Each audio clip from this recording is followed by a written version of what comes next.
માત્ર આહિર સમાજ નહીં, માત્ર આ પરગણામાં વસતા લોકો કે સમાજ નહીં, પણ સમગ્ર વિશ્વની અંદર વસતો દરેક માનવ કે નેતા કોમનો નહીં, નેતા કામનો હોવો જોઈએ. 18 વર્ષને સાથે રાખીને ચાલનારો નેતા હોવો જોઈએ. અમરીશભાઈ ડેરની એ વિચારધારા છે કે ભાઈ 18 વર્ષને સાથે રાખી અને કઈ રીતે આગળ વધી શકાય. માત્ર આપણે નહીં, 18 વર્ષ કઈ રીતે આગળ વધી શકે. જય દ્વારકાધીશ, જય શ્રી રામ એન્ડ જય હનુમાન દાદા. મિત્રો, હું તરુણ આહિર અને મારે આજે તમને ખાસ વાત કરવી છે કે નેતા કેવા હોવા જોઈએ. તો હું તમને હાલના ધારાસભ્ય રાજુલાના હીરાભાઈ સોલંકી એમના સુપુત્રનો પહેલા વિડીયો સંભળાવીશ. એ તમે વિડીયો ધ્યાનથી સાંભળજો અને ત્યારબાદ એ વિડીયો સમજજો. તો સાંભળો. કે જેવો છું કોળી સમાજ હાટું અને મરીશ પણ કોળી સમાજ હાટું, પણ સમાજને હું ક્યારે રેડો નહીં મૂકીશ. એના જમણો અંગ બનીને હું હંમેશા ઉભો રહીશ. મારા મિત્રો, આપણે એમ કહે ને કે નવનીતભાઈનો વિડીયો એ લોકો કાઢતા હતા મિત્રો, પણ જે તે ટાઈમ પર જમાનો એવો હતો કે સોશિયલ મીડિયા નહોતું. એવા તો આપણા સમાજ ઉપર હરેકને મારીને વયા જતા કોઈ પણ આવી ને આવી સંગઠન હંમેશા હું માનું તો રહેવું જોઈએ. સોલંકી પરિવાર હંમેશા સમાજના પડખે જ ઉભો છે અને હર હંમેશ ઉભો રહેશે. તમને તો ખ્યાલ હશે કે મારા મોટા બાપાએ પણ કીધું જ છે કે ધોકો ઉપાડવું પડે તો પણ અમે ઉપાડશું. અમે ત્યાંથી આવ્યા છે મિત્રો. એટલે આજ સોલંકીનું અમારું ખૂન છે ને વીર વછરાજનું ખૂન છે, ધગધગતું હોય. બસ અવશ્ય હું હવે મારા બાબુજીને કહીશ કે બોલશે કાં તો સમાજના કોઈ હજી એક બે મિત્ર બોલશે. એટલું હું કેવું છું કે સમાજની એકતા હંમેશા જાળવીને રાખજો. મેં કેવું છું કે કોળી ફક્ત નામ નથી પણ એ આપણી તાકાત છે અને એ તાકાત હંમેશા આપણે આમ રહેવી જોઈએ. ખાલી નામ નથી કોળી, પણ એ તાકાત છે મિત્રો.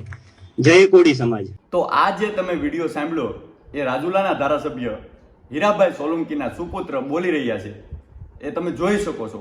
અને હવે હું તમને જે વિડીયો સંભળાવીશ એ પૂર્વ ધારાસભ્ય અમરીશભાઈ ડેરનો વિડીયો સંભળાવીશ. એ તમે ધ્યાનથી સાંભળી અને ત્યારબાદ વિડીયાને સમજજો. અભિનંદન પાઠવું છું આ સમૂહ લગ્ન સમિતિને, અભિનંદન પાઠવું છું બધા જ યુવાનોને કે ઘણા વર્ષોથી મહેનત કરીને આજે સમગ્ર વિસ્તારની અંદર ખૂબ મહેનત કરીને છેવાડાના માનવીને મદદરૂપ કેમ થઈ શકાય એના માટે સતત પ્રયત્ન કરે છે. સમાજના જે કુરિવાજો છે, સમાજમાં જે નીતિ નિયમો જે ફેરફાર કરીને આગળ જે જવાનું છે એની વાતો ઘણા બધા આગેવાનોએ ભૂતકાળમાં પણ કરી છે અને અહીંયા પણ ઘણી બધી કરવાના છે. પણ મારે માત્ર બે બાબતો ઉપર આ બધા સાથે વાત કરવી છે. મેં એવું સાંભળ્યું છે કે કોઈ સામાજિક રીતે પછાત હોય, કોઈ આર્થિક રીતે પછાત હોય અને કોઈ વૈચારિક રીતે પછાત હોય. આમ તો આ પછાત શબ્દ કોઈને ગમતો નથી અને ન જ ગમવો જોઈએ.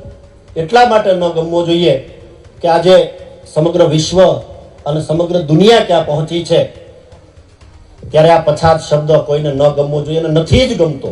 અને હું એવું માનું છું કે એ વ્યાજબી પણ નથી. અને એટલા માટે મારે તમારે વિચાર કરવાની જરૂર છે કે કદાચ આર્થિક રીતે હું ને તમે પગભર નહીં હોય એટલે કે પછાત હશું તો ચાલશે. કદાચ સામાજિક રીતે પણ સમાજની એકતા નહીં હોય, હું એમ કહું છું ચાલશે. કદાચ કોઈ સહમત નહીં થાય તેમ છતાં પણ હું એમ કહું છું કે કદાચ સામાજિક રીતે પણ એકતા ન હોય ને કદાચ આ નથી જે ગમતો શબ્દ હોય તો ચાલશે. પણ વૈચારિક રીતે એટલે કે માનસિક રીતે પછાત શબ્દ જે છે એમાં મારો સંપૂર્ણપણે વિરોધ છે કે છેવાડાનો માણસ પણ વૈચારિક રીતે, બૌદ્ધિક રીતે પછાત ન હોવો જોઈએ. અને બાપુ, હું એવું માનું છું કે કદાચ બૌદ્ધિક રીતે હું ને તમે માત્ર આહિર સમાજ નહીં, માત્ર આ પરગણામાં વસતા લોકો કે સમાજ નહીં, પણ સમગ્ર વિશ્વની અંદર વસતો દરેક માનવ વૈચારિક રીતે પછાત ન હોય ને એ ખૂબ જરૂરી છે. અને હું એવું માનું છું કે જો માત્ર વૈચારિક રીતે હું ને તમે પછાત ન હોઈએ તો કદાચ સામાજિક રીતે હું ને તમે આગળ જઈએ કે ન જઈએ, આર્થિક રીતે હું ને તમે કદાચ પગભર થઈએ કે ન થઈએ એ બહુ ફરક પડતો નથી. એટલે હું એવું માનું છું કે થવાની જરૂર છે માત્ર વૈચારિક રીતે, માત્ર બૌદ્ધિક રીતે. તો મને એવું લાગે છે કે ઘણું બધું થશે. અને તો આ બંને તમે જે વિડીયા જોયા એમાં તમને સ્પષ્ટપણે તફાવત મારે તમને નહીં કહેવું પડે, તમે ખુદ સમજી શકતા હશો કે નેતા કોમનો નહીં, નેતા કામનો હોવો જોઈએ. 18 વર્ણને સાથે રાખીને ચાલનારો નેતા હોવો જોઈએ. અમરીશભાઈ ડેરની જે વિચારધારા છે કે ભાઈ 18 વર્ણને સાથે રાખી અને કઈ રીતે આગળ વધી શકાય, માત્ર આપણે નહીં, 18 વર્ણ કઈ રીતે આગળ વધી શકે, તો હંમેશા નેતા છે ને કોમનો નહીં, નેતા કામનો હોવો જોઈએ. કામને પ્રાયોરિટી આપી 18 વર્ણને સાથે રાખી અને જ્યારે એમના મત વિસ્તારની અંદર કોઈ પણ આફત આવે ને, જેવી રીતે એ પોતાના સમાજ માટે ઊભા રહીને એવી રીતે એમના મત વિસ્તારની અંદર કોઈ પણ સમાજના વ્યક્તિ માટે આફત આવે ને ત્યારે એમની પણ સાથે ઊભા રહીને એવા નેતાને આપણે પસંદ કરવા પડશે. અને આવનારા દિવસોની અંદર આપણે વિચારવું પડશે કે આ બધાને સાથે રાખી અને પોતાનો વિકાસ કરે અને સાથે અન્ય તમામ સમાજની વિચારધારાને સાંભળી અને સાથે રાખી અને લઈને ચાલી શકે એવા નેતાને આપણે પસંદ કરવા પડશે. અને આ તમારે વિચારવું પડશે. આમાં તમે સ્પષ્ટપણે જાતિવાદ જોઈ શકો છો.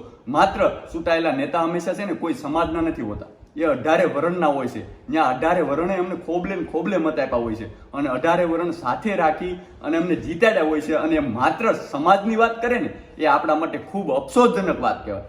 ન માત્ર સમાજની પરંતુ ચૂંટાયેલા પ્રતિનિધિત્વે 18 વર્ણની વાત કરવી જોઈએ. 18 વર્ણનો વિકાસ કઈ રીતે થાય, 18 વર્ણને આપણે આગળ કઈ રીતે લઈ જઈ શકીએ, આ વાત એમને કરવી જોઈએ. અને માત્ર સમાજની જ વાત કરવામાં આવે તો આ તમે જ તફાવત જોઈ શકો છો. તો આવનારા દિવસોની અંદર આપણે કેવો નેતા પસંદ કરવો ને આપણે જોવાનું છે મિત્રો. ખાસ યાદ રાખજો, આવનારા દિવસોની અંદર આપણે પસંદ કરવાનો છે કે નેતા કેવો હોવો જોઈએ, કે જે 18 વર્ણને સાથે રાખીને ચાલે કે માત્ર સમાજની જ વાત કરે.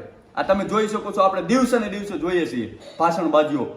કોઈક દિવસ આ ભાઈ ભાષણ કરે, કોઈક દિવસ આ કરે, કોઈક દિવસ આ કરે.